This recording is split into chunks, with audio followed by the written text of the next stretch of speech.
Siyabekela emagumbini amanomhlaba kubela udokotela umthalazi uDlamini Empumalelo.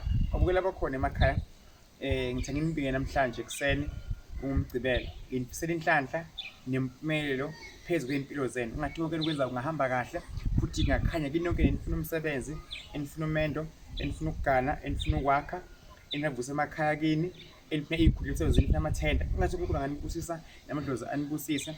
Ngokonke nikwenzako enithinta ngezeni izandla kuvele kukhanye kube kuhle.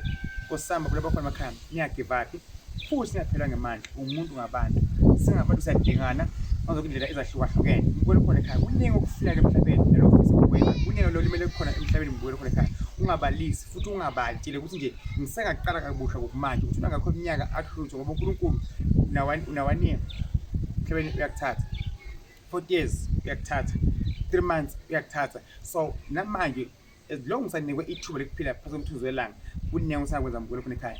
Ngumthandaza mina ngithikini ngizonikhulekisa ngithandazise futhi nginelaphe konke enikufunayo enikufisile ngizonelapha nginisize niye futhi nakwabanye abantu abelapha kuba nisize banithandazise yonke into zenziza ukukhanya zibe zinhle kubo labakhona emakhaya.